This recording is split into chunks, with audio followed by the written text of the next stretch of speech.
নমস্কার, আমি বৈশাখী। শিল্প সাহিত্যবাই বৈশাখী চ্যানেলের সকল শ্রোতা বন্ধুদের স্বাগত জানাই। আজ আপনাদের বলবো সম্পূর্ণ ভিন্ন স্বাদের ভিন্ন আঙ্গিকের একটা গল্প, একটা নারীর দরকার। প্রাপ্তবয়স্ক শ্রোতা বন্ধুদের জন্য গল্প পাঠ এবং লেখায় আমি বৈশাখী বিশ্বাস দেবনাথ। গল্পটি প্রথম থেকে শেষ পর্যন্ত শুনবেন। ভালো লাগলে অবশ্যই লাইক করবেন, কমেন্ট করবেন, শেয়ার করবেন এবং আপনাদের প্রিয় চ্যানেল শিল্প সাহিত্যবাই বৈশাখী সাবস্ক্রাইব করে বেল বাটন প্রেস করে পাশে থাকতে একদম ভুলবেন না। বন্ধুরা, শিল্প সাহিত্যবাই বৈশাখী এখন চলে এসেছে ইউটিউব মিউজিক পডকাস্টে। ইচ্ছে করলে আপনারা সেখান থেকেও গল্প শুনতে পারেন এবং আপনাদের ব্যক্তিগত মতামত আমার সঙ্গে শেয়ার করতে পারেন। আজ আপনাদের বলবো সম্পূর্ণ ভিন্ন স্বাদের ভিন্ন আঙ্গিকের একটি গল্প, একটা নারীর দরকার। গল্প পাঠ এবং লেখায় আমি বৈশাখী বিশ্বাস দেবনাথ। গল্পটি অবশ্যই প্রাপ্তবয়স্ক শ্রোতা বন্ধুদের জন্য। যাদের ভালো লাগবে না তারা দয়া করে এড়িয়ে যাবেন। এই গল্পটি সম্পূর্ণরূপে কল্পনা প্রসূত, যদিও কিছু ক্ষেত্রে বাস্তব ঘটনার ছোঁয়া থাকতে পারে। এটি লেখকের কল্পনার সাথে মিশ্রিত একটি সৃষ্টিশীল উপস্থাপন। গল্পটি কোনো ব্যক্তি, ঘটনা বা প্রতিষ্ঠানের সাথে মিলে গেলে তা নিতান্তই কাকতালীয়। এই গল্প শুধুমাত্র বিনোদনের উদ্দেশ্যে তৈরি করা হয়েছে।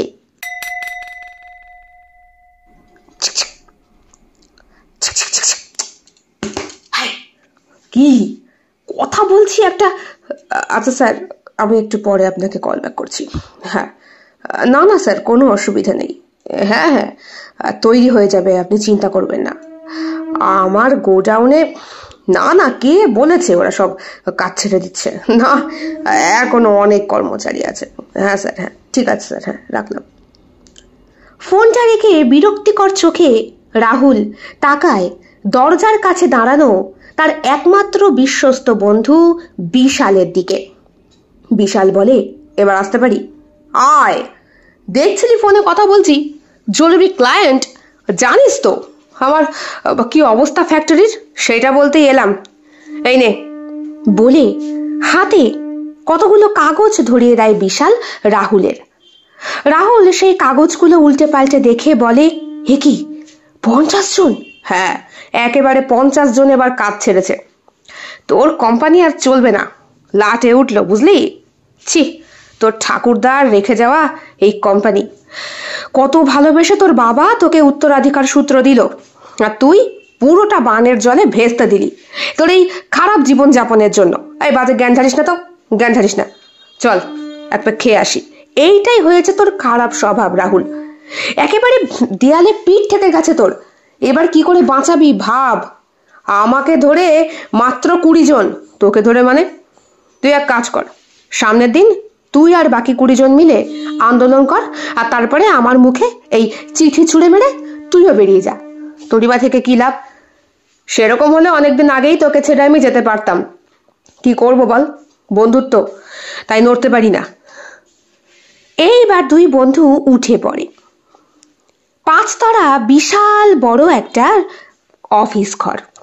এখন সেই মেন ঘর বদলাতে বদলাতে নেমে এসেছে একেবারে নিচ তলায়। ওপরের ঘরে অন্য সব অফিসের ঘর ভাড়া দেওয়া হয়েছে। এই ঘরটা ছাড়িয়ে কিছুটা দূরে ফ্যাক্টরিটা বন্ধ হতেই বসেছে প্রায়। ও আর চলে না কিছুটা রাহুলের নিজের জীবন যাপনের জন্য। অত্যন্ত বিলাসবহুল ছেলে রাহুল চৌধুরী। বর্ধমানের কোনো এক প্রাচীন জমিদারের রক্ত বইছে তার শরীরে।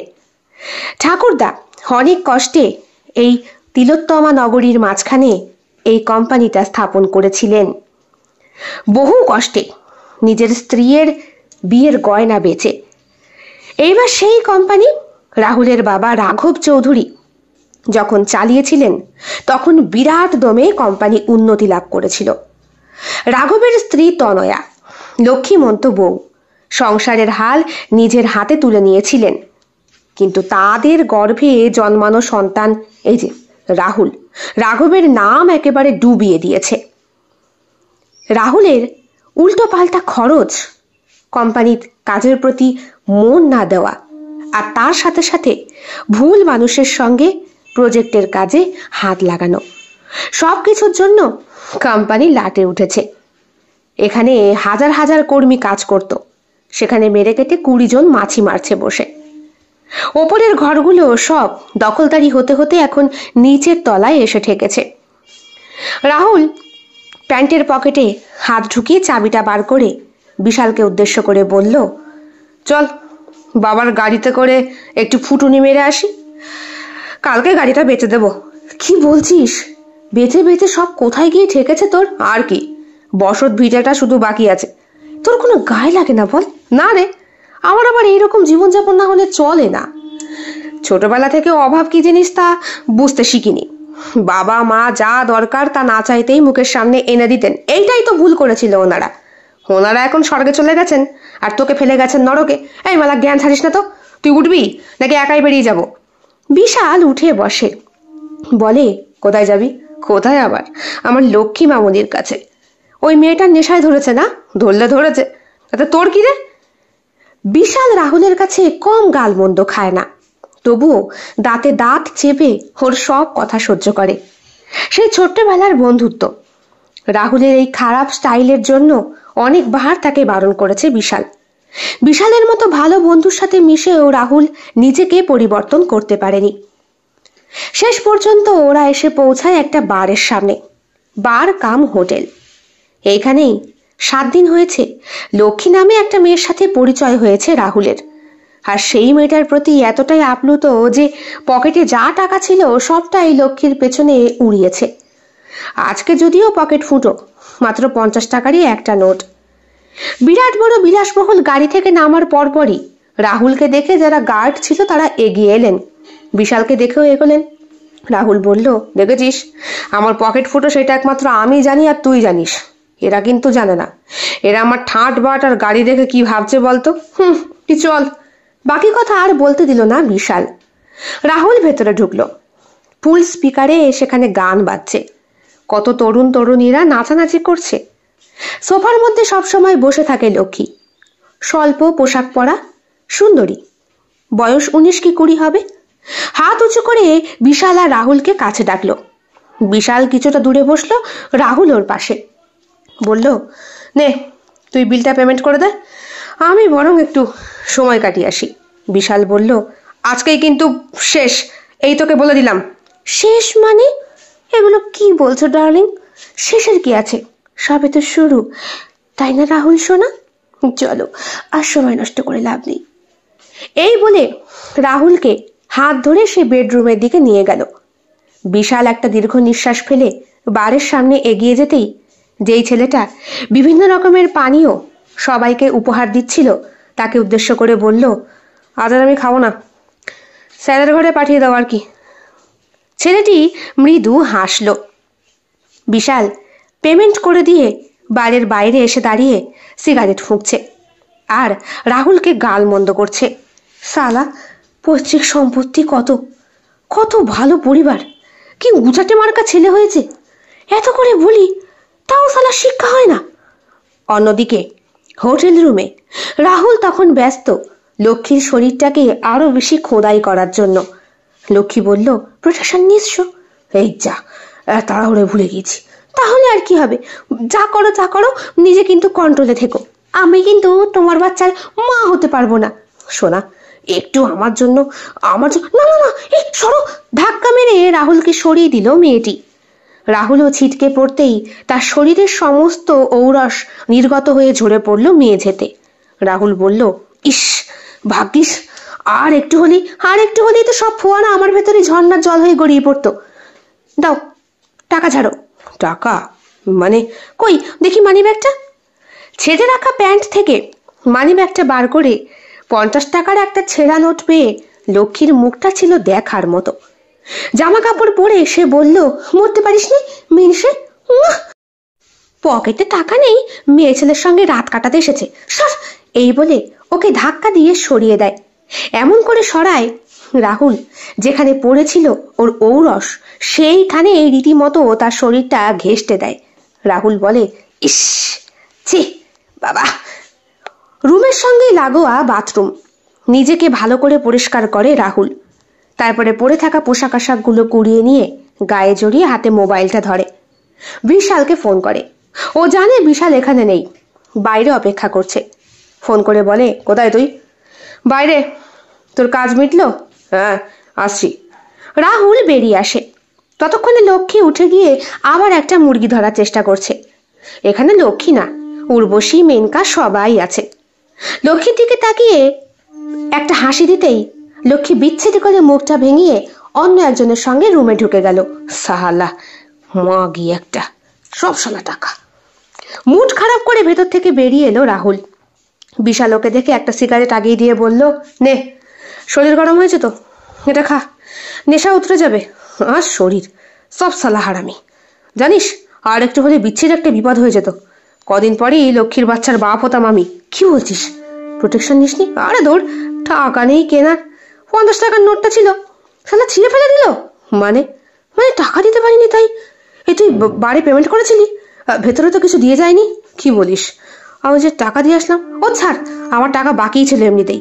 ছেলেটি এই জন্যই হেসেছিল, বুঝতে পারে বিশাল। গাড়িতে উঠে বসবে। বিশাল বলল, পকেটে তো টাকা নেই। গাড়িতে তেল ভরার পয়সা আছে তো? তুই আছিস তো, তুই উদ্ধার করবি। বিশাল আবার বিরক্ত হয়। তারপরে গাড়িতে উঠে বসে। ওরা চলেছে বাড়ির দিকে। রাহুল বিশালকে আগে ওর বাড়িতে নামিয়ে নিজে যাবে। গিয়ে কি করবি বাড়িতে? কি আর করবো, রোজকারের ওই একই জীবন। আছে তো ওই প্রাসাদসম বাড়িটাই, ওইটাও এবার কে এসে বিক্রি করে দেবে। তোর অনুশোচনা হয় না বল? হ্যাঁ, তোর এরকম বিচ্ছিন্ন জীবনযাপনের জন্য তোকে কত করে বলেছি, তোর বাপ ঠাকুরদার এত কষ্টের ধন তুই এইভাবে নষ্ট করিস না। ধন নষ্ট করছি না বলেই তো এইভাবে সব মেয়েদের কাছে উজাড় করে দান করছি। তুই আর পাল্টালি না। বিরক্ত হয়ে যায় বিশাল। রাহুলকে কি বোঝায় আর রাহুল কি উত্তর দেয়। বেশ খানিকটা গাড়িতে চলার পরে বিশালের একটা ফোন আসে। বিশাল ফোনটা রিসিভ করতেই রাহুল কান খাড়া করে শোনার চেষ্টা করে। বিশাল বলে, না দেখো শিপ্রাদি, আমি এমন লোক পাচ্ছি না। আমি কি করব বলো? হ্যাঁ, আমি ট্রাই করেছি, কিন্তু এসব কাজে। কি? কত? বলো কি? এত টাকা? দেখছি কাউকে বলে। না না না, আমি তো নই। না, আমি পারবো না শিপ্রাদি, প্লিজ। ফোনটা রাখার সঙ্গে সঙ্গেই উত্তেজিত হয়ে রাহুল বলে, কে ফোন করেছিল রে? কিসের টাকা? কি হয়েছে? আরে ছাড়, তোর শুনে লাভ নেই। না না না, আমি শুনবো। বল বল বল, কি হয়েছে বল, কি হয়েছে বল। স্পার্ম বিক্রি করতে হবে, পার্টি চাইছে। অনেক টাকার ব্যাপার। আর তোকে বলে কি হবে বল? তোর বীর্য যে ধারণ করবে তার যে কি বংশ জন্মাবে। গাড়ির ব্রেকটা জোরে কষে দাঁড়িয়ে পড়ে রাহুল। বিশালের জামার কলার ধরে ওর দিকে ঘুষি তুলে বলে, বল বল, পুরো ব্যাপারটা খুলে বল, না হলে কিন্তু মার খাবি। এটাই তো জানিস।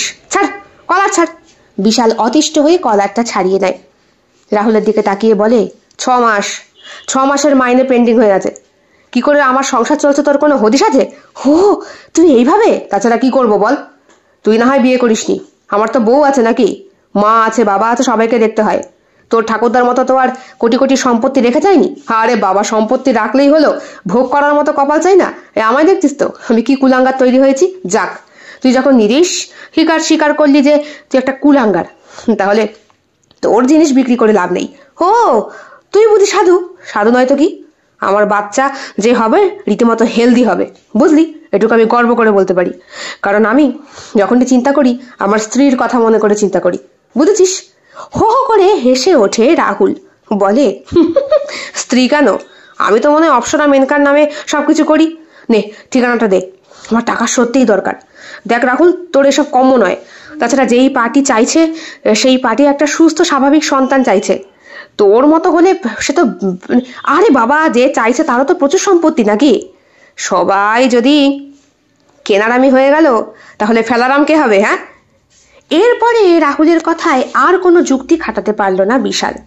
বলল, শিবরাদি একটা ক্যাম্পিংয়ের সঙ্গে যুক্ত, এবার সেই সংস্থা এইসব কাজ করে বেড়ায় বিভিন্ন জায়গায় ঘুরে ঘুরে 18 থেকে 30 বছরের মতো মেয়েদেরকে। এখন যদিও সেই সব অনেকটা ইলিগাল হয়েছে, লিগালি করতে গেলে কোর্টের থেকে কাগজপত্র সব কিছু আনতে হয় শিবরাদিকে। আর যে সমস্ত মেয়েদেরকে নেওয়া হয় সারোগেসির জন্য, তাদের কাছেও অনেক রকমের পারমিশন নিতে হয়। আর তুই যেটা বলছিস সেটাতে তুই টাকা পাবি, আর তোর জিনিসটাই কোনো নারীকে হয়তো, আরে তুই ওসব কথা ছাড়, আমি সেসব পদ্ধতি সব জানি। তুই শুধু বল আমায় কোথায় যেতে হবে। এমনিতেই শরীরটা সুরসুর করছে, সবকিছু ভালো করে ক্লিয়ার হয়নি। তুই ঠিকানাটা দে, আমি ঝট করে যাব, চট করে জিনিসটা দিয়ে টাকাটা নিয়ে চলে আসবো। এসে কি করবি? এসে কি করবো? সেই টাকা দিয়ে আমি আবার লক্ষ্মীর কাছে যাব। আরে লক্ষ্মী ঠিকঠাক ওকে আদর করতেই দিল না, ধাক্কা মেরে সরিয়ে দিল, আর আমি ভাগ্যিস ছিটকে পড়লাম। জানিস, নিজের রস নিজেরই মাখামাখি হয়ে গেছে এই লক্ষ্মীর জন্য। এমন ধাক্কা মেরেছিল যে বিশাল অসহ্য হয়ে ওঠে। বলে, তোকে কিন্তু কোর্টের কাগজপত্র দেওয়া হবে, তুই সবটাই সাইন করবি তো? তোর নাম ঠিকানা সব কিন্তু সঠিকভাবে দিস, ভুলভাল দিলে হবে না। এই এই এই দাঁড়া দাঁড়া দাঁড়া, এইসব ক্ষেত্রে আবার নাম টাম কখনো লিক হয় নাকি? হ্যাঁ, লিক তো হয় না, নথিপত্র সব গোপনই থাকে, তবুও যদি কোনো সময় দরকার হয়। একটু ভয় পায় রাহুল। বলে, সে ঠিক আছে, তুই আমাকে সবকিছু ঠিকানা তো দিয়ে দে, আমি ঠিকঠাক পৌঁছে যাব। শিপ্রাদি যে সংস্থার সঙ্গে যুক্ত, সেইখানকার নাম, ঠিকানা, ফোন নাম্বার সবটাই বিশালকে অনেকটা প্রেসার দিয়ে জোগাড় করে ফেলে রাহুল। বলে, কখন যেতে হবে? এখন যাবি না, এখন যাবি না, নোংরা কাজ করে এসেছিস এখন। ও বাবা, ওটা বোধহয় শুদ্ধ কাজ। নিশ্চয়ই, ভগবানকে ডেকে তবে একটা সন্তান পাওয়া যায়। তোর মতো কুলাঙ্গারে জন্ম দিতে গেলে রাস্তার কুকুর শিয়ালে যথেষ্ট। দেখ, তাই বলে কিন্তু তুই আমার বাবা মাকে এমন করে অপমান করতে পারিস না। আমি তোর বাবা মাকে অপমান করছি না রাহুল, তোর লাইফস্টাইলকে অপমান করছি। যাকে ছাড়, বাড়িতে যাবি, ভালো করে ফ্রেশ হবি। আজকের দিনটা দরকার নেই, রেস্ট নে, ভালো মন্দ খাওয়া দাওয়া কর, একটা ভালো ঘুম দে, তারপর সকালবেলা না হয় তোকে আমি নিয়ে যাব। না না গুরু, তোমার সঙ্গে আমি যাব না, আমি একাই যাব। মাথা খারাপ? এইসব জায়গায় কেউ নিজের আসল নাম ঠিকানা দেয় নাকি? এই শোন শোন। রাহুল আর দাঁড়ায় না, বিশালকে বলে, তুই বেরো, হেঁটে যা, শরীরটা ম্যাচ ম্যাচ করছে, আচ্ছা করে স্নান করে একটু ঘুমোবো। দাদা, বিশালকে গাড়ি থেকে নামিয়ে দেয়। তারপরে নিজেই গাড়ি চালিয়ে খুব জোরে বেরিয়ে যায় সেই রাস্তা থেকে। বিশাল ফোন করে শিপ্রাদিকে। হ্যাঁ শিপ্রাদি, আমার বন্ধু যাবে।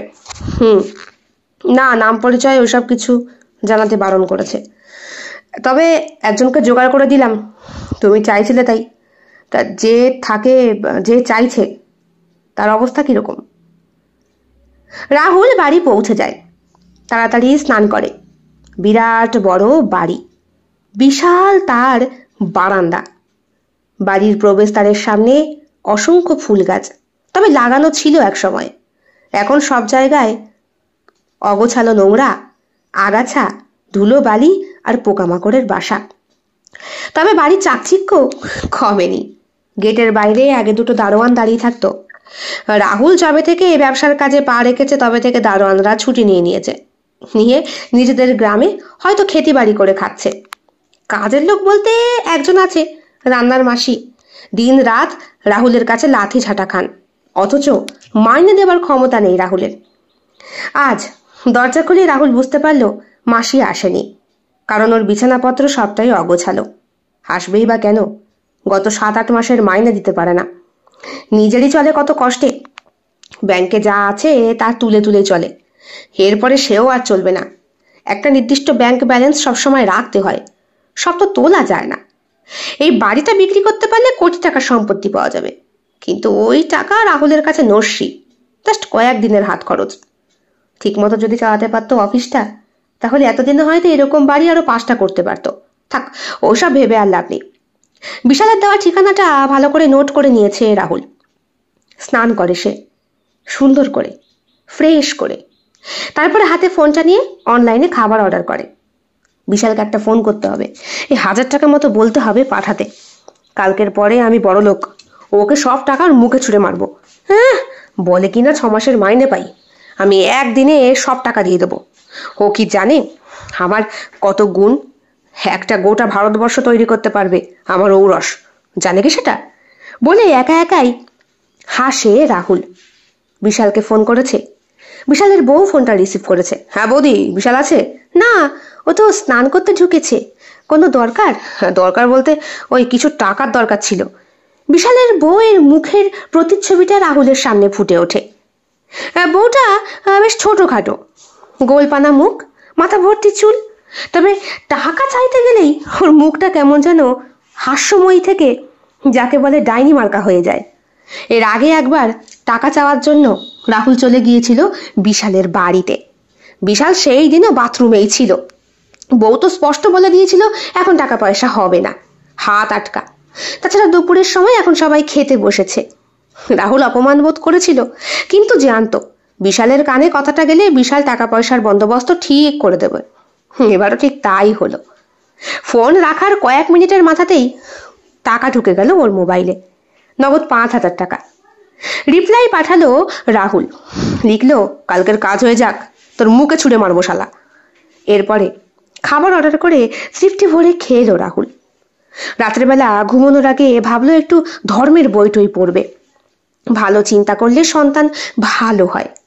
কিন্তু হলোটা উল্টো। লক্ষ্মী খারাপ ব্যবহার করেছে, তাই শেষ পর্যন্ত ইন্টারনেট ঘেটে ঘেটে ওইসব ভিডিও বার করতে হলো ওকে। মনে মনে ভাবলো আজকে রাতটাই শেষ, আগামী দিন থেকে সম্পূর্ণ নতুন ভাবে শুরু, আর আমার শরীরের সবকিছু নতুন ভাবেই তৈরি হবে।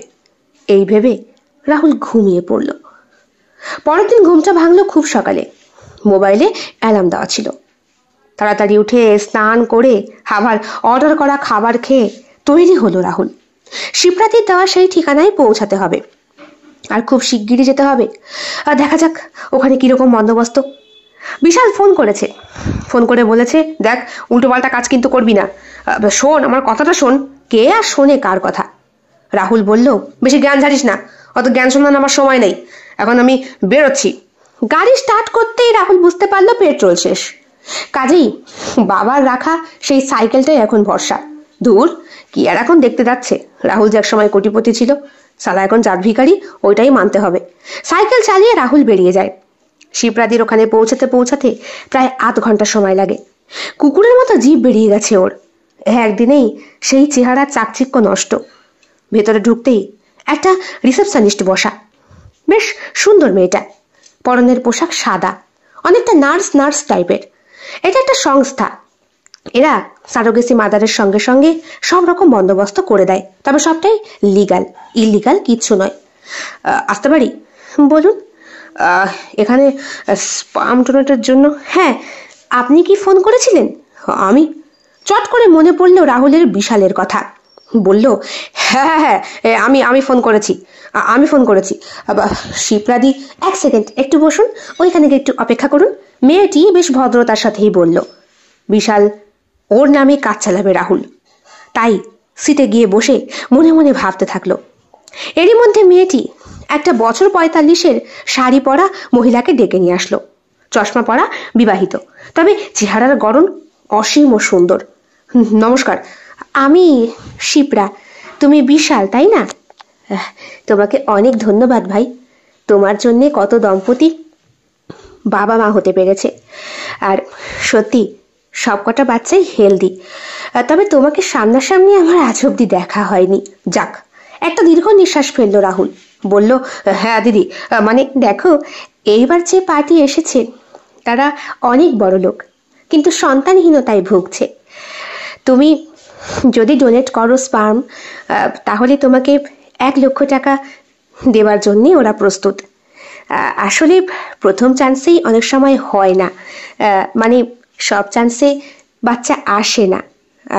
স্পার্মেরও তো একটা গুণ থাকার দরকার, হেলদি আনহেলদি। তার তোমাকে আরও একবার ডাকা হতে পারে যদি সেই প্রক্রিয়াকরণ সঠিক না হয়। মানে সরাসরি তোমার শরীর থেকে নিয়ে তো সেটা কোনো নারী শরীরে পুশ করা হবে না, আগে একটু পরীক্ষা নিরীক্ষা হবে, তারপর। বুঝেছ? হো, মনে মনে ভাবে রাহুল। তাহলে তো ফেলিওর হওয়াটাই শ্রেষ্ঠ।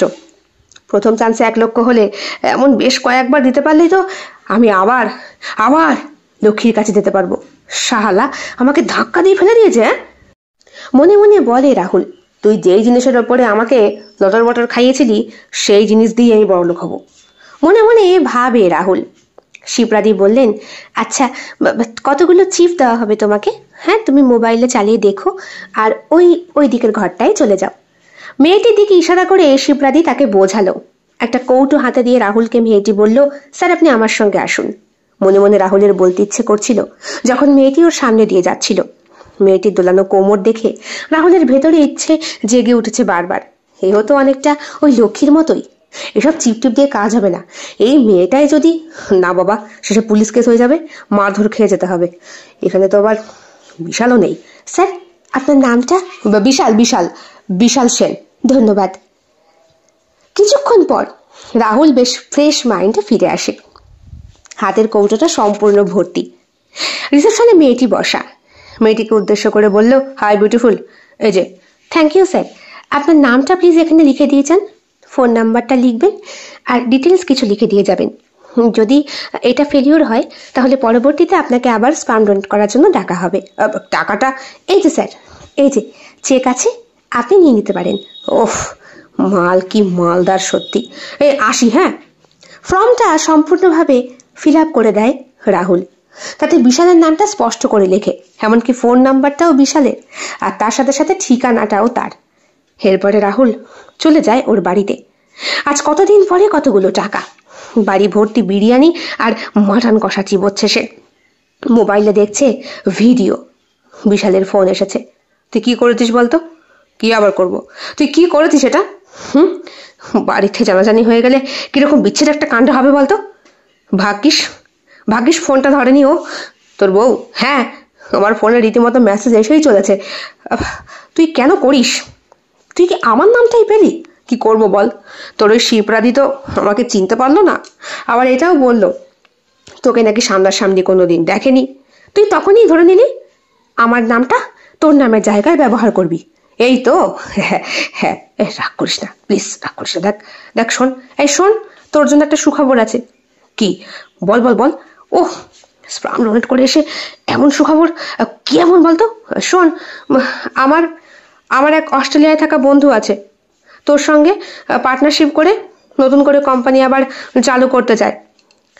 এইবার অবশ্য প্লাস্টিকগুলো যেগুলো তৈরি করবে তোর কোম্পানি, সেগুলো পরিবেশের সঙ্গে যাতে ভালোভাবে মিশে যেতে পারে সেই রকম বন্দোবস্ত। আর প্রত্যেকটার পার পিস কত টাকা করে হবে তোর সঙ্গে বসে ডিসাইড করবে। এমন তো অনেক কোম্পানি বার করেছে, কিন্তু সবার প্লাস্টিকটা সমানভাবে পরিবেশের সঙ্গে বিলীন হচ্ছে না। এইটা যেটা হবে সেটা সম্পূর্ণভাবে লিগালি হবে। আমার সেই বন্ধু তোর সাথে একটা আলোচনা করতে চায়। তোর ফোন নাম্বারটা দিয়ে দিয়েছি, দরকার হলে একটু কথা বলে নিস, কেমন? রাহুল বেজায় খুশি হয়। বিশালকে উদ্দেশ্য করে বলে, থ্যাংক ইউ, তোর এই অবদান আমি কোনোদিন ভুলবো না। হ্যাঁ ঠিক আছে ঠিক আছে, অবদান তো ভুলবি না, কিন্তু ফোন নাম্বারটা দিয়ে আমার পেছনটা আস্তে করে মেরে দিয়েছিস। এই বলে বিশাল ফোনটা রেখে দেয়। রাহুলের কাছে ফোন আসে ঠিক সন্ধেবেলা।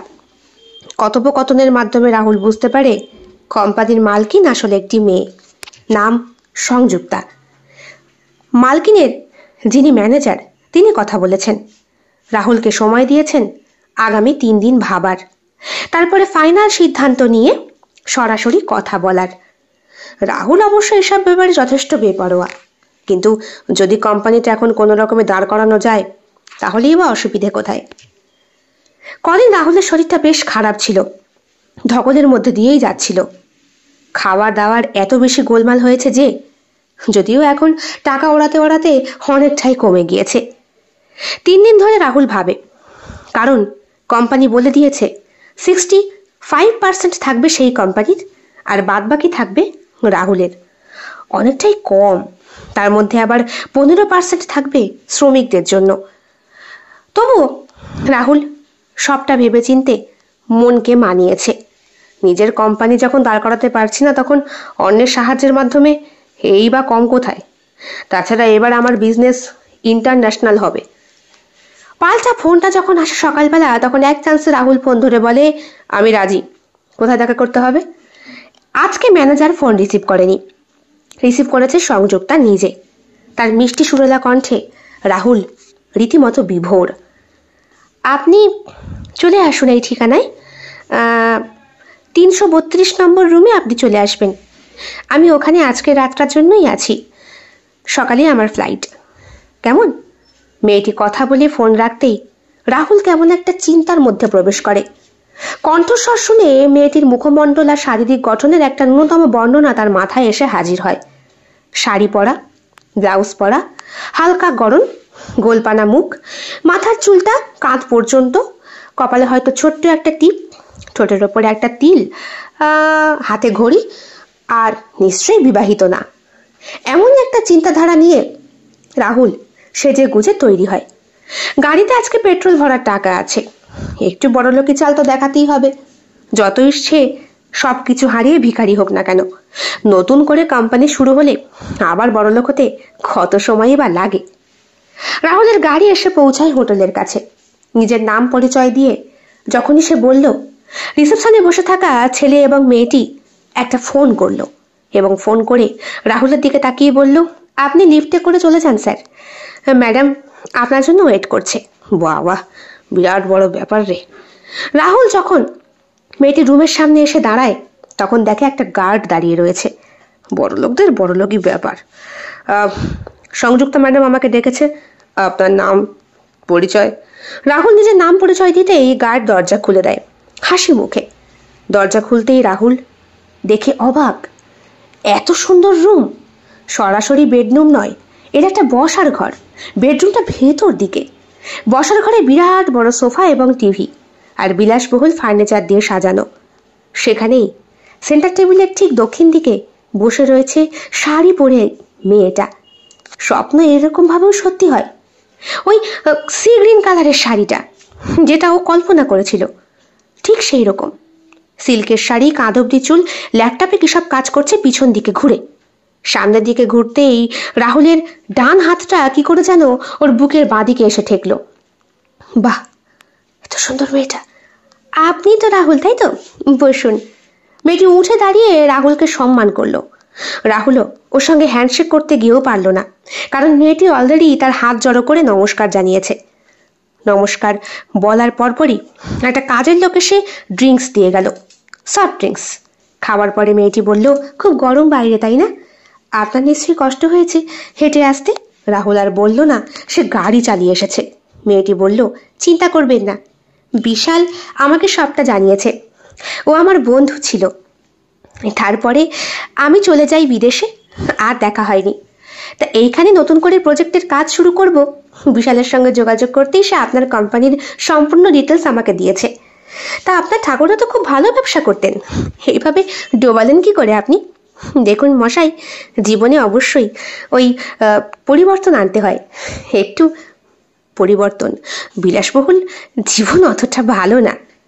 সংযুক্তার কথাগুলো কাঁটার মতো বিঁধলেও কিছু বলার উপায় ছিল না রাহুলের। রাহুল বলতে চাইছিল, আপনি কি সিঙ্গেল? তারপরে ভাবলো, না না, এই প্রশ্নটা সম্পূর্ণ অন্যরকম হয়ে যাবে। কাগজপত্র সব কিছু রেডি। কিছুক্ষণ পর কোর্ট থেকে উকিল এলেন। সই সাবুত করানোর পরে মেয়েটি বলল, নিন, এটা আপনার কাছে লিগালি থাকবে, এটা আমার কাছে। যদিও আমার কাছে আরো কয়েকটা কপি থাকবে। কাজ কিন্তু আগামীকাল থেকেই শুরু হবে। নতুন মেশিন আপনার কাছে পৌঁছে যাবে। আপনার কাছে শ্রমিক আছে তো?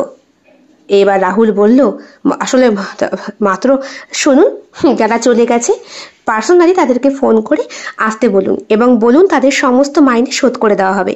কেমন? আমি আপনার জন্য এইটুকু করতেই পারি, কারণ আমি দেখতে পাচ্ছি এইখানে কাজ করতে পারলে মুনাফাই মুনাফা। 1 বছরের মধ্যে আপনার কোম্পানি আবার দাঁড়িয়ে যাবে।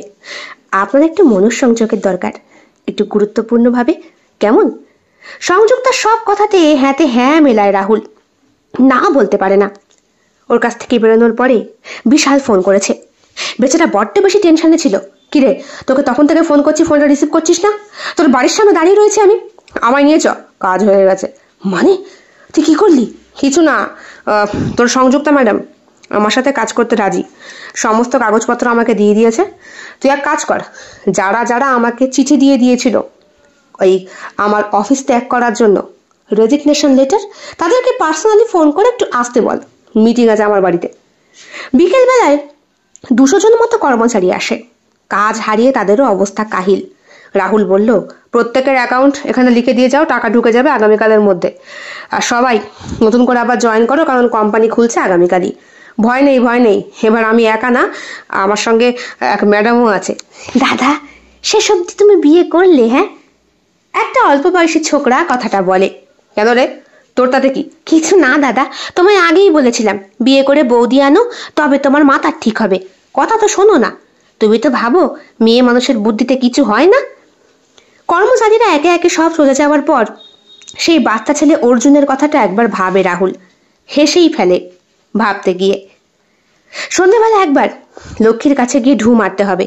বিশালকে ব্যাপারটা বলতেই বিশাল বলল, দেখ তুই যদি এরকম বেলাল্লাপানা করিস তাহলে কিন্তু আমি আমি ম্যাডামকে সবটা সত্যি বলে দেবো। এই না না, দেখ দেখ দেখ দেখ, আমার ডুবে যাওয়া কোম্পানি আবার উদ্ধার হতে চলেছে, তুই প্লিজ এমন করিস না। হাত ধরে বারণ করলো বিশালকে রাহুল। এই প্রথম রাহুলের এমন একটা অবস্থা দেখে বিশাল মনে মনে আশ্বস্ত হলো কিছুটা।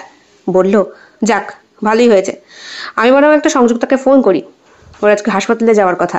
হাসপাতাল কেন? সংযুক্তার কি হয়েছে? কিছুই হয়নি, সংযুক্তার একটা বাচ্চার দরকার। কি, বিবাহিত?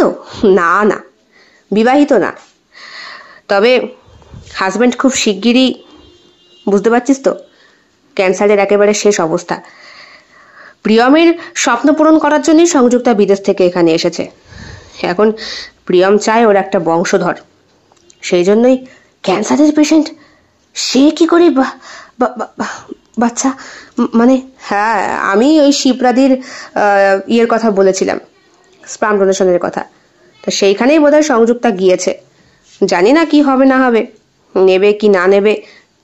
রাহুলের বুকের ভেতরটা মোচড় দিয়ে ওঠে। ওর ওর কুকর্মের ফসলটা নেবে না তো সংযুক্তা? কেমন একটা ভয় হয় ওর। বলে, এই শোন, বলছি কি একবার জিজ্ঞাসা করে মানে জানা যাবে সংযুক্তা যদি কারো বাচ্চা মানে হয়ও, তাহলে কার্ডটা নিচ্ছে। বাট এসব কখনো হয়? বড়লোকের বড়লোকই ব্যাপার। তুই চিন্তা করিস না, তোর স্পার্মে কোনো বাচ্চা কাচ্চা হবে না। আমাকে ফোন করেছিল, ফোন করে জানিয়েছে, পরীক্ষা নিরীক্ষা করে তোকে আবার যেতে বলেছে। আর ফোন নাম্বারটা তো আমার, তাই আমি হ্যাঁ বলে দিয়েছি। যাবো কি না যাবো সে তো আমার ব্যাপার, তুই আর যাবি? রাহুল হ্যাঁ না কিচ্ছু বলে না। সারা রাত অনেক করে ভাবে, খুব করে ভাবে। সংযুক্তার তো পরের দিনে ফিরে যাওয়ার কথা, এইখানে অফিসের কাজ হবে, কোম্পানিও চলবে, কিন্তু সংযুক্তার সাথে যোগাযোগ কি রাখতে পারবে রাহুল? ভাবে মনে মনে। পরের দিন বিশালের ফোন আসে অনেক সকালবেলা। বিশাল বলে, কেলেঙ্কারি হয়ে গেছে। কেন, কি হয়েছে? সংযুক্তার শরীরটা খারাপ করেছে, ফ্লাইটের টিকিট ক্যান্সেল করতে হয়েছে, এখানেই আছে বুঝলি। হো, তাহলে আমি চাই তুই একটু গাইড কর। আর এদিকে আমার বউটারও শরীর খারাপ, কদিনের জন্য ব্যাঙ্গালোর যাব, কাজের চাপে তোকে বলা হয়নি, বাবা মা সবাইকে নিয়েই যাব, তুই সামলাতে পারবি তো? হ্যাঁ হ্যাঁ, সামলাতে কেন পারবো না, সব পারবো, দেখিস ভাই। তোর আসল চেহারাটা কিন্তু ওর সামনে প্রকাশ করিস না, ও যথেষ্ট সেন্সিটিভ মেয়ে আর খুব ভালো মেয়ে। তোর কিছুতে আশা করি ও প্রলোভনের শিকার হবে না। তার উপরে ওর হাজব্যান্ড প্রিয়ম একেবারে লাস্টেতে চলছে, আজ হয় কাল হয়, হয়তো সেই সব টেনশনেই সংযুক্তার শরীরটা খারাপ করেছে। হ্যাঁ ঠিক আছে ঠিক আছে, তুই একদম চিন্তা করিস না, হ্যাঁ একদম চিন্তা করিস না, কথাটা বলে রাহুল। সংযুক্তার হোটেল রুমে গিয়ে পৌঁছায়। আগেই সংযুক্তাকে ফোন করে জানিয়েছিল। সংযুক্তা বলেছিল, হ্যাঁ আপনি আসতে পারেন, কোম্পানির কাগজপত্রে একটা সই সাবুতের দরকার। এইবার এসে সংযুক্তাকে একটু অন্যরকম দেখে রাহুল, বেশ চিন্তিত। কাগজপত্রে সই করার পর সংযুক্তা রাহুলকে অফার করেছিল খেয়ে যাবার, সেই হিসাবেই খাবার পরিবেশনও করা হয়েছে। কিন্তু খাবার টেবিলে বসে বেশ খানিকটা হীনমন্যতায় ভুগছে সংযুক্তা। ম্যাডাম, যদি কিছু মনে না করেন, আপনার কি হয়েছে জানতে পারি? কি আর হবে রাহুল বাবু, বিশাল তো আপনারও বন্ধু, সে নিশ্চয়ই সবটা বলেছে। আসলে এখানে আসার আমার দুটো ইচ্ছে ছিল, এক কোম্পানি, দ্বিতীয় একটা সন্তান। আমার এলাকায় থেকে অনায়াসে নিতে পারতাম, কারণ আমার শহর বিদেশি শহর, সেখানে অনেক বেশি উন্নত এখানকার থেকে। নিইনি কেন জানেন? কারণ যেই সন্তানকে আমি নিতে চাইছি সেটা আমার স্বামীর না, সেটা সকলেই জানতে পারবে। আর আমার স্বামী সেখানে একজন কোটিপতির থেকেও বেশি। টাকার প্রতি আমার কোনো ইচ্ছে নেই, কিন্তু আমার স্বামীর ইচ্ছে তার একটা বংশ রেখে যাওয়া, ছেলে বা মেয়ে, একটা সুস্থ শরীরের সন্তান। গিয়েছিলাম হাসপাতালে, কিন্তু আমার ঠিক ভালো লাগলো না। হেলদি বেবি ছাড়া আনহেলদি বেবি কেউ যেতে নিজের গর্ভে ধারণ করতে চায় বলুন তো? ও তাহলে জানি না, ওই শিবরাদিকে বলে রেখেছি, যদি পরীক্ষা নিরীক্ষায় কোনো ভালো বেবি হয় টেস্ট টিউব পদ্ধতিতে, তাহলে সেইটাই। খেতে খেতে খাওয়া থামিয়ে দেয় রাহুল। এবার ওর মুখের দিকে তাকায় সংযুক্তা, বলে, জানেন, যারা এগুলো ডোনেট করে তাদের সবার কিন্তু মন মস্তিষ্ক সুস্থ হয় না। অনেকে টাকার জন্য করে, অনেকে স্বেচ্ছায় করে, আর আর কি, যারা বাবা মা হতে পারে না তারাই এসবের মূল্য বোঝে। অনেকের কাছেই তো রাত জাগা, মেয়েদের সঙ্গে শারীরিক সম্পর্ক করা আর ঔরসটাকে নষ্ট করা এটা একটা বিলাসিতা মাত্র। কিন্তু আমার মতো মেয়েরা জানে মূল্যটা কোথায়। কারণ আমার স্বামী এখন মৃত্যুশয্যায়, তো একটা সন্তানের আমার খুব প্রয়োজন। বিশ্বাস করুন রাহুলবাবু, যে কোনো মূল্যে একটা সন্তান আমি ধারণ করতে চাই আমার গর্ভে। অন্তত সুস্থ, ছেলে মেয়ে তাতে আমার কিছু যায় আসে না, সে যেন সুস্থ স্বাভাবিক হয়। বাদ বাকি তাকে উপযুক্ত সংস্কারে বড় করার দায়িত্বটা সম্পূর্ণ আমার। আমি জানি আমার স্বামী বেশি দিনের অতিথি নয়, সে শুধু দেখে যেতে চায় আমার গর্ভে যে কেউ এসেছে। আর আমিও যাতে সকলকে বলতে পারি আমার স্বামীকে আমি বিদেশ থেকে ঘুরিয়ে নিয়ে এসে সন্তান ধারণ করতে পেরেছি। তারপরে তার ডিএনএ টেস্ট করে কে দেখতে যাচ্ছে, কারো ক্ষমতা নেই সেটা দেখার। আর আমার স্বামীর মৃত্যুর পরে আমার স্বামী আমার নামে যতটুকু রেখে গেছেন ততটুকুই আমার প্রাপ্য। সেইটুকু কেউ আমার কাছ থেকে ছিনিয়ে নিতে পারবে না। সব বেঁচে পড়তে আমি এখানে পুরোপুরি সেটেল হয়ে যাব ওই সন্তানটাকে আঁকড়ে। কারণ আমিও যে পারবো না দ্বিতীয়বার কারোর সঙ্গে সম্পর্কে জড়াতে। রাহুল চুপ করে তাকিয়ে থাকে সংযুক্তার চোখের দিকে। চশমার আড়ালে সংযুক্তার চোখটা চকচক করে ওঠে। জল, অনেকটাই জল। 7 দিন পরে ফ্লাইটের টিকিট বুক হয়েছে। এই 7 দিনের মধ্যে শিবরাদি ফোন করবে। যদি পারি দেখি, অবশ্য সময় তো লাগবে কিছুটা। আপনি এক কাজ করতে পারেন, ওই 7 দিনের জায়গায় যদি অন্তত 6 মাস বা 1 বছর যদি করতে পারেন। আমি ওটা ভাবছিলাম। আসলে প্রিয়মের শরীরটা কেমন থাকে তার উপর নির্ভর করে সবটা হচ্ছে। আপনার কোম্পানি কেমন চলছে? সবে তো 1 দিন হলো ম্যাডাম, কর্মচারী প্রায় 100-3 জন এসেছে। বাহ, সে তো খুব ভালো। সবার মাইনে পরিশোধ হয়েছে তো? হ্যাঁ, তা হয়েছে। আপনার চোখ মুখ দেখে আপনাকে সজ্জন ব্যক্তি বলেই মনে হয় রাহুলবাবু। নিজের স্বভাবের একটু পরিবর্তন করুন না, আপনি পারবেন, সত্যিই পারবেন। সত্যি বলছেন? সত্যি বলছি, নিশ্চয়ই পারবেন। রাহুল বাড়ি ফিরে আসে। আজকে রাহুল ভেতর থেকেই যেন মনে হচ্ছে নতুন কাউকে একটা সৃষ্টি করেছে। শিবরাদিকে রাহুল ফোন করে। নাম্বার জোগাড় হয়েছিল শিবরাদির ওই ক্যাম্প থেকেই। ফোন রিসিভ করার পরে শিবরাদিকে সবটা সত্যি বলে রাহুল। এটাও বলে, ম্যাডাম আপনি নিশ্চয়ই বুঝতে পারছেন, তবে তুমি এটা ঠিক করনি। তুমি অন্যের নাম ব্যবহার করে একদম ঠিক করনি। তুমি এবার যখন ডোনেট করতে চাও নিশ্চয়ই আমরা নেব, পরীক্ষা হবে, তারপর সেটার প্রসেসিং কাজ হবে। তবে এবার সঠিক নামটাই দিও। রাহুলের বুকের ভেতরে আবার একটা ভয় হয়। পরের দিন সে যায় শিপ্রার কাছে। সব কাজকর্ম পূরণ করার পর ফাইলে নাম সই করতে গিয়ে নিজের নামটা লিখতে পারে না রাহুল। লেখে আর চৌধুরী। নিজের ফোন নাম্বারটা দেয় ঠিকই, তবে ঠিকানাটা আলাদা। 6 মাস পরের কথা। বেশ শরীর খারাপ হয়েছে সংযুক্তার। মাথায় যন্ত্রণা, ব্লাড প্রেশারও হাই। ডাক্তার ওকে চেক আপ করে যাচ্ছে। ওদিকে প্রিয়ম অর্থাৎ সংযুক্তার হাজবেন্ড, তারও অবস্থা শেষ শয্যায়। বিশাল এসেছে, রাহুলও এসেছে। ডাক্তার পাশে বসে আছে। সংযুক্তা ওদের দিকে তাকিয়ে বলল, প্রিয়মের কাছে বোধহয় আমার আর যাওয়া হবে না। আমাকে একটা ফ্লাইটের টিকিট কেটে দাও না বিশাল, আমি অন্তত একবার ঘুরে আসি। না না ম্যাডাম, আপনার এই শারীরিক পরিস্থিতিতে আপনার এখান থেকে একদম নড়া উচিত না। তাছাড়া এটা আপনার প্রথম সন্তান, এটাকে সুস্থভাবে জন্ম দিতে হবে আপনাকে। আপনার স্বামীর তো এটাই ইচ্ছে ছিল। কিন্তু ওখানকার লোকেরা যে অন্যরকম ভাববে। ওরা যে ভাববে আমার স্বামীর সন্তান নয়। এটা আপনি ভুল বললেন। এখানে আপনার সন্তান জন্মাবে ঠিক 9 মাস পর, কিন্তু বিদেশে জানবে আপনার সন্তান 10 মাসেই জন্মেছে। 1 মাস আগে তো আপনি বিদেশ থেকেই এসছেন আপনার স্বামীর কাছ থেকে। সংযুক্তা যেহেতু এই কোম্পানির সব থেকে উচ্চ স্তরে, তাই এদেশ আর বিদেশে যাতায়াত করতেই হয়। 45 দিন পর মতো সে গিয়েছিল তার মাতৃভূমিতে, আবার ফিরেও এসেছে। ডাক্তারের দিকে তাকায় সংযুক্তা। ডাক্তার ওকে নিশ্চিন্ত করে বললেন, ডাক্তার সুচারুবাবু দারুণ একটা বুদ্ধি দিলেন। ব্যাপারটা ভালো লাগে সংযুক্তার। বলল, কিন্তু কোনো রকমভাবে লিক হবে না ম্যাডাম, জানতে পারছি আমরা। কথাটা বলে রাহুল। তাই রাহুলবাবু, আপনি আমার জীবনে সত্যিই লক্ষ্মী, কারণ আপনি আসার পরে কতগুলো ভালো জিনিস ঘটেছে।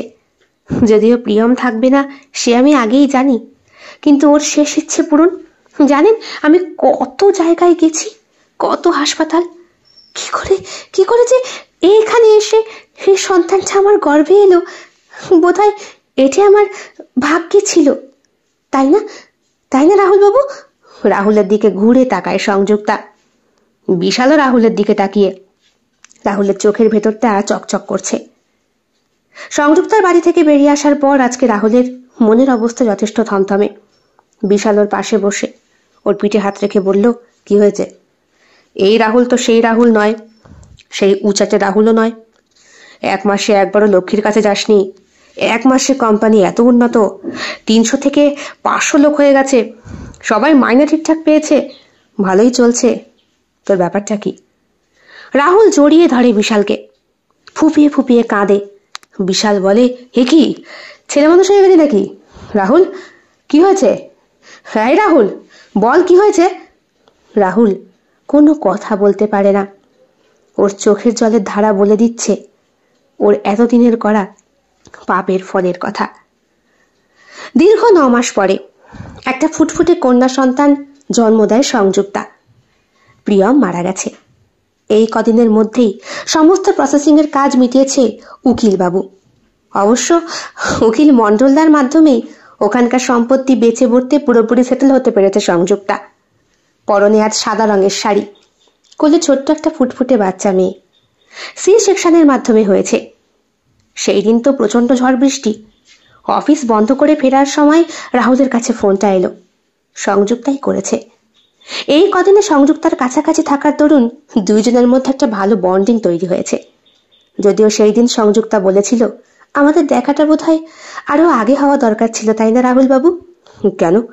না, আপনি কাজে কর্মে যথেষ্ট ভালো, বুদ্ধিমান। আর এখন যদিও আমাদের মধ্যে অনেকটা দূরত্ব। আমি একজনের সন্তান গর্ভে ধারণ করেছি, বংশ পরম্পরায় প্রিয়মের সন্তান এটা। যদিও আমি নিজের সংস্কারে বড় করব, তবে একটা সন্তান বড় করতে পুরুষ মানুষেরও সাহায্যের দরকার হয়। আপনি নিশ্চয়ই আমার বন্ধুর মতো হয়েই থাকবেন। মানে যে আসছে সে তো পিতৃহারা হলো, আপনি নিশ্চয়ই ওকে। বলা হয় না রাহুলের পিতৃহারা নয়, আমি ওর বাপ। তবে আমি যেভাবে নিজের সংস্কার পেয়েছি তার এক চিলতে ওর মধ্যে দেব না। ও তোমার মতো হবে সংযুক্তা, তোমার মতো হবে। হয়তো আমাদের দেখা হয়েছে বহু পরে, হয়তো আমাদের মিলনটাও হয়েছে ঐশ্বরিকভাবে। আমার সন্তান তোমার গর্ভে, যেই বীর্যকে আমি ঘৃণা করতাম, মেয়েদের মুখে ছুঁড়ে মারতাম, তা যে এত সুন্দর একটা প্রাণের জন্ম দিতে পারে, এ আমার অস্তিত্বের বাইরে ছিল সংযুক্তা। ছোট্ট ফুটফুটে মেয়েটাকে নিয়ে সংযুক্তা দাঁড়িয়ে রয়েছে ওর বাড়ির সামনে। বলাই বাহুল্য, রাহুলের এই বিশাল প্রাসাদ সম বাড়িতে এখন সংযুক্তাও থাকে। তবে দুইজনের মধ্যে দূরত্ব অনেকটাই কমেছে। সন্তান জন্মানোর পরে খুব রাত জাগত। রাহুল নিজেও সংযুক্তার সঙ্গে তাল মিলিয়ে রাত জেগেছে, আয়াও রেখেছে। বাচ্চাটা বড় হওয়ার পর প্রথমবার যখন বুলি ফুটল, হঠাৎ করেই বাচ্চাটা বাবা বলে ডেকে উঠেছিল রাহুলকে। সঙ্গে সঙ্গে সংযুক্তা তার কাছে আগে গিয়ে বলেছিল, বাবা নয়, বলো কাকা। তাই তো রাহুল বাবু, এটাই তো ঠিক। রাহুলের বলা হয় না, তারই ঔরস, তারই বংশ, অথচ আজ সবটা কেমন যেন ধোঁয়াশার মধ্যে। রাহুল বদলে গেছে, সম্পূর্ণ বদলে গেছে। এখন আরো একটু বদলের দরকার। নিজের মনকে শক্ত করে রাহুল, মনে মনে প্রতিজ্ঞা করে, না, আমার সন্তান আমাকে বাবাই ডাকবে। দেখি তুমি আমার ভালোবাসা থেকে কি করে নিজেকে ছাড়াতে পারো। নতুন আরেক রাহুলের জন্ম হলো। সেই দিন বিশাল বলেছিল, দেখেছিস, বলেছিলাম না যেদিন মর্ম বুঝবি সেই দিন হাড়ে হাড়ে টের পাবি। সবাই না জানুক, আমি জানি ম্যাডামের সন্তান যে তোর। তবে হ্যাঁ, আরও একটা পরীক্ষা দে। আজকাল অফিসে তুই যথেষ্টভাবে নিজের সফলতা পেয়েছিস, এবার এই সফলতা সাংসারিক জীবনেও করে দেখা দেখি, তাহলে তোর স্বর্গত মা খুশি হবে, তোর বাবাও।